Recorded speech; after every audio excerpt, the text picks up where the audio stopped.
नमस्कार दोस्तों, NCERT class 10th math के इस वीडियो में आप सभी का स्वागत है। प्यारे दोस्तों, आज के इस वीडियो में हम लोग प्रश्नावली 1.3 के प्रश्न संख्या 2 को सॉल्व करेंगे। इसके पहले हम लोगों ने प्रश्न संख्या 1 को बहुत ही अच्छे से सॉल्व कर लिया है। यदि अभी तक आपने उस वीडियो को नहीं देखा है तो उस वीडियो का लिंक इस वीडियो के डिस्क्रिप्शन में दे दिया जाएगा, आप आसानी से देख सकते हैं।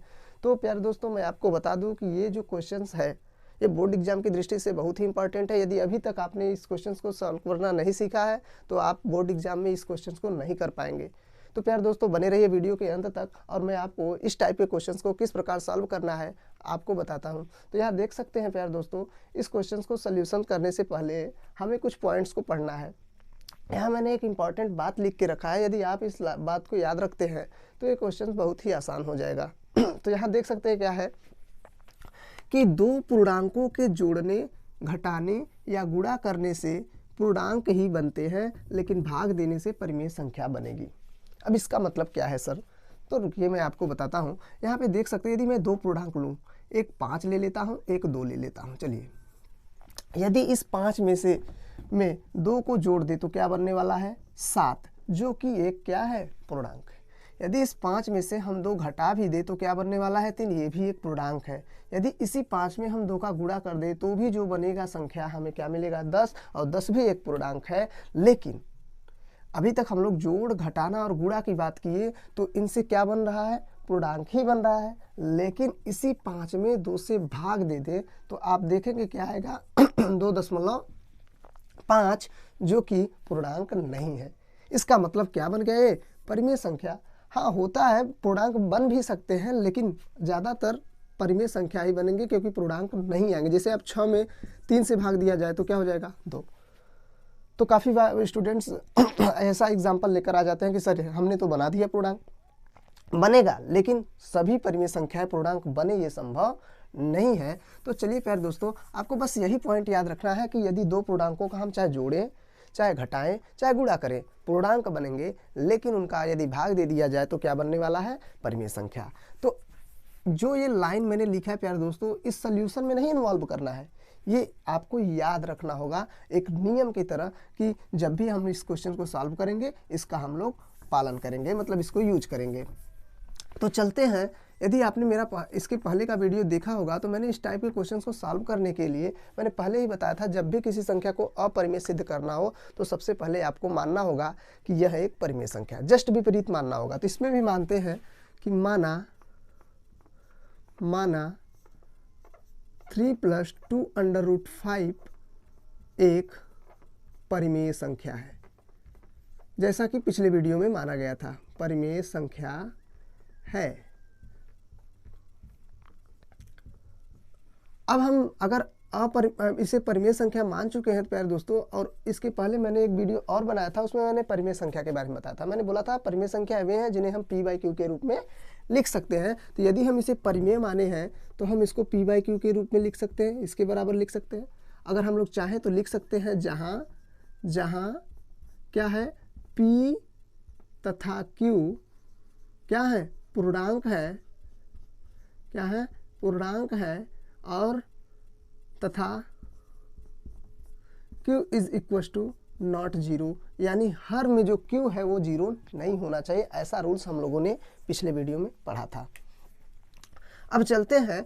अब जब इस टाइप के मिक्स्ड क्वेश्चन आ जाए प्यारे दोस्तों, जिसमें परिमेय और अपरिमेय दोनों मिले हों, मैंने आपको बताया था कि इस प्रश्नावली में आपको 2 टाइप के क्वेश्चंस मिलेंगे।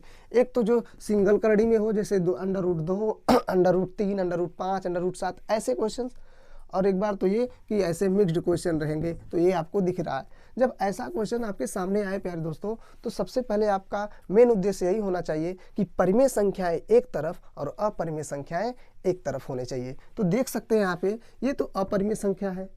हम लोगों ने एग्जाम्पल में पढ़ा था अपरिमेय संख्याओं के √2, √5, √7, ये सब क्या है? अपरिमेय संख्या है, जो जिनका वर्गमूल नहीं निकल सकता है। तो सबसे पहले हम इसको एक तरफ और इसको एक तरफ करते हैं। तो क्या करेंगे? 2√5 p/q, इसको उधर ले जाएंगे -3। उसके बाद हम लोग क्या करेंगे? पहले इसका सल्यूशन कर लेते हैं।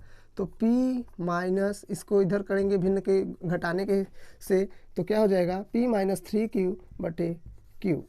अब यहाँ से हम लोग ये जो 2 है इसको भी हम नीचे ले जाएंगे तो क्या हो जाएगा, √5 बराबर p माइनस 3q बटे q। इसको मान लेंगे इक्वेशन नंबर 1। सॉरी प्यारे दोस्तों, यहाँ पे ये जो 2 नीचे आया यहाँ पे क्या हो जाएगा 2q। अब हम लोग करते हैं क्या है, ध्यान से देखिएगा कि ये p क्या है, पूर्णांक है। तो आप ध्यान से ये q क्या है, पूर्णांक है। 3 क्या है प्यारे दोस्तों, पूर्णांक। मैं यहाँ इसलिए समझा रहा हूँ, मैंने अभी बताया कि 2 पूर्णांकों को जोड़ें, घटाएं या गुणा करें, क्या मिलने वाला है, पूर्णांक ही मिलेगा। तो ध्यान से देखिए, p में से 3q को घटा दिया गया। भाई q पूर्णांक है, 3 भी पूर्णांक है, इन दोनों का गुणा हुआ तो एक पूर्णांक ही बना है। फिर p में से एक पूर्णांक ही घटाए हैं तो ये टोटल का टोटल क्या है, पूर्णांक ही है। अब यहाँ नीचे क्या है 2q, ये भी एक पूर्णांक है, तो 2 पूर्णांकों का यहाँ भाग हुआ तो ये क्या निकल गया, परिमेय संख्या। और यहाँ क्या है, अपरिमेय संख्या। प्यारे दोस्तों यही मेन टॉपिक है हम लोगों के, मतलब कि हम लोगों के क्वेश्चंस का सल्यूशन का।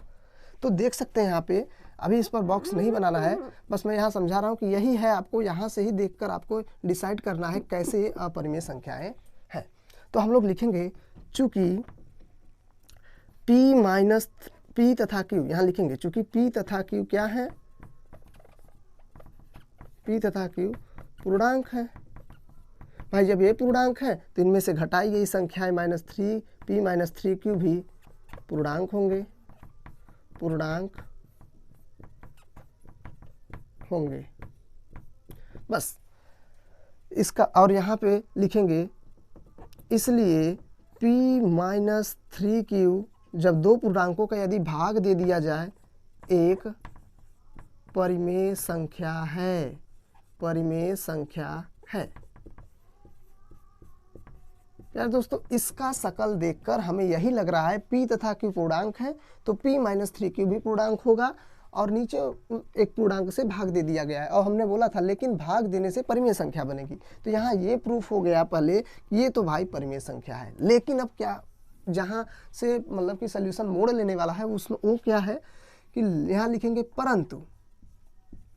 परंतु समीकरण यदि 1 से देखा जाए, समीकरण 1 से क्या है कि √5 एक अपरिमेय संख्या है और इसके बराबर में ये वाली संख्या दिया है जिसे हम लोगों ने परिमेय अभी सिद्ध किया, 3q/2q। तो मेरी बात हमेशा याद रखिएगा प्यारे दोस्तों, यदि अपरिमेय संख्या के बराबर में कुछ भी दिया है तो वो भी अपरिमेय के ही श्रेणी में आएगा। भले इसे हम लोग प्रूफ कर लिए, लेकिन यहाँ क्या दिया गया है, यहाँ दिया गया है कि ये जो √5 है ये किसके बराबर है, इसके बराबर है। तो ये तो अपरिमेय संख्या है लेकिन ये परिमेय संख्या है, तो ये ऐसा कभी संभव नहीं होता है कि ये दोनों आपस में बराबर हो। ये अपरिमेय है और ये परिमेय है तो भी ये इसी के कैटेगरी में आ जाता है।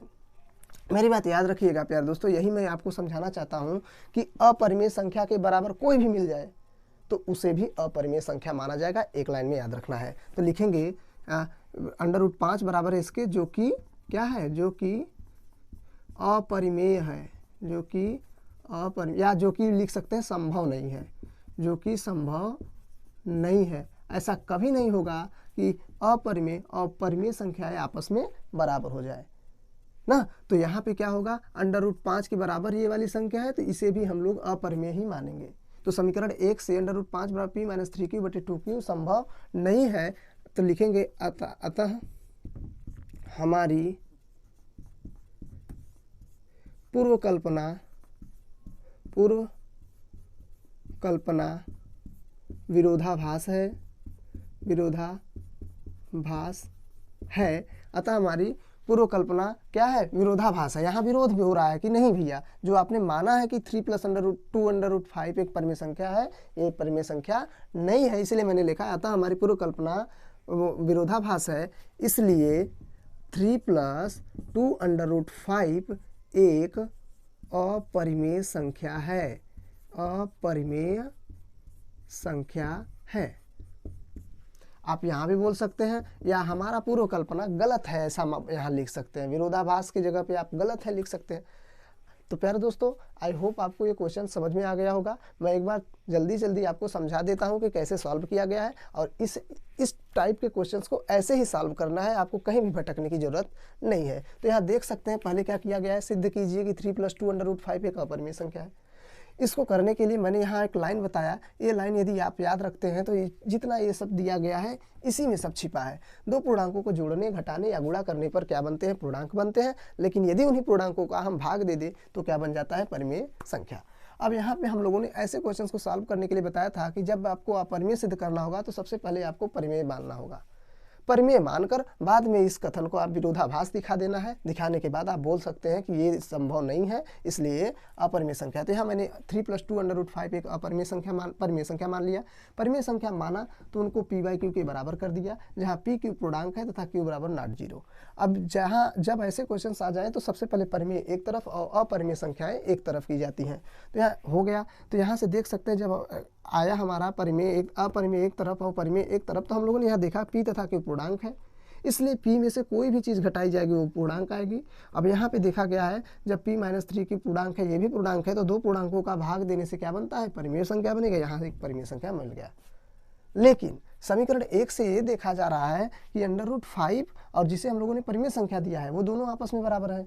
तो ऐसा तो हो ही नहीं सकता कि परिमेय और अपरिमेय और परिमेय संख्या आपस में बराबर हो जाए, इसलिए यहाँ लिखा गया जो कि असंभव है। तो मैंने बोला अतः हमारी पूर्व कल्पना विरोधाभास है, यानी गलत है, इसलिए 3 + 2√5 एक अपरिमेय संख्या है।